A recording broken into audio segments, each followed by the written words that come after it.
Good evening. 50 days weight loss சேலஞ்சில் day 9 and 10 என்ன பண்ணேன்னு சொல்லி பார்க்கலாம். டே 9 அன்னைக்கு மார்னிங் பிரேக்ஃபாஸ்ட்டுக்கு வந்து செவப்பவலில் வந்து பால் மிக்ஸ் பண்ணி ஃப்ரூட்ஸ் அண்ட் நட்ஸ் போட்டு சாப்பிட்ருந்தேன்.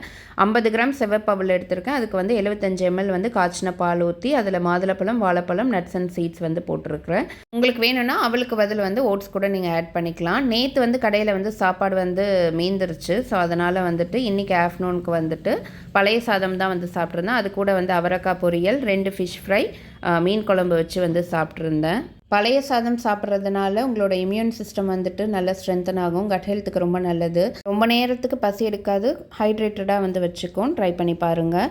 நெக்ஸ்ட் டே 10 அன்னைக்கு மார்னிங் பிரேக்ஃபாஸ்ட்டுக்கு வந்து 2 பாயில்டு எக், சக்கரவள்ளி கிழங்கு, ஒரு சின்ன ஆப்பிள், அப்புறம் பப்பாளி பழம் வந்து சாப்பிட்ருந்தேன். இதுக்கு முன்னாடி போஸ்ட் பண்ணியிருந்த வீடியோவில் வந்துட்டு சிக்கன் ரெசிபி கேட்டிருந்தீங்க. நான் வந்து இன்றைக்கி 3/4 கிலோ சிக்கன் எடுத்திருக்கேன். 2 டீஸ்பூன் வந்துட்டு குழம்பு மிளகாய்த்தூள், 1 டீஸ்பூன் வந்து வெறும் மிளகாய்த்தூள், 1/2 டீஸ்பூன் வந்து தனியாத்தூள், ஜீரகத்தூள், கரம் மசாலா, மஞ்சத்தூள் வந்து 1/4 டீஸ்பூன், 2 டீஸ்பூன் வந்து இஞ்சி பூண்டு பேஸ்ட்டு, தேவையான அளவு உப்பு, ஒரு தக்காளி பழம் வந்து ஆட் பண்ணியிருக்கிறேன்.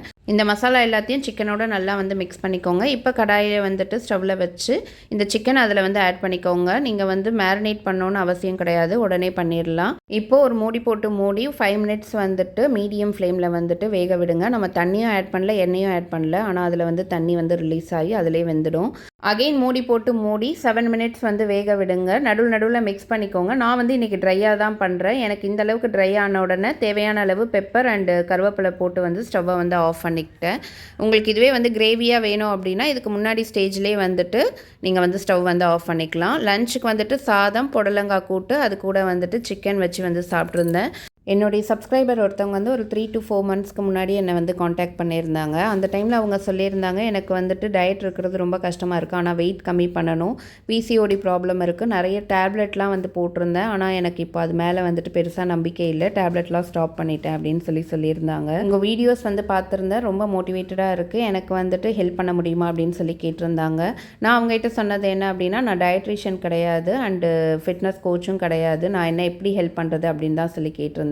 என்னுடைய ஃபுட் ரொட்டீனை வந்து நான் டெய்லியும் உங்களுக்கு வாட்ஸ்அப் பண்ணுறேன். நீங்கள் அதில் ஏதாவது சரியில்லைன்னா எனக்கு சொல்லுங்கள், அது மட்டும் போதும் அப்படின்னு தான் சொல்லியிருந்தாங்க. அன்னையிலேருந்து இன்றைக்கி வரைக்கும் டெய்லியும் உங்களுடைய ஃபுட் ரொட்டீன் வந்து எனக்கு அனுப்புவாங்க. ஸ்டார்டிங்கில் வந்துட்டு வெறும் இட்லி, ஓட்ஸ் இந்த மாதிரி மட்டும்தான் சாப்பிடுவாங்க. வெஜிடபிள்ஸ் அண்ட் ஃப்ரூட்ஸ் எதுவுமே இருக்காது. இப்போ எல்லா மீல்லையுமே வந்து ஃப்ரூட்ஸ் ஆர் வெஜிடபிள்ஸ் வந்து கம்பல்சரி எடுத்துப்பாங்க. ப்ரோட்டீன் சோர்ஸ்க்காக பயிர் வகைகள் அப்படி இல்லைனா முட்டை வந்து எடுத்துப்பாங்க. இது வரைக்கும் அவங்க வந்து 4.5 kgs கம்மியாக இருக்காங்க. 3 மந்த்லி சைக்கிள்ஸ் வந்து கரெக்டாக வந்திருக்கு. வீடியோஸ் பார்த்து ஒருத்தவங்க பெனிஃபிட் ஆகிறது வந்து எனக்கு ரொம்ப ஹாப்பியாக இருக்குது. நாளைக்கு வீடியோவில் பார்க்கலாம்.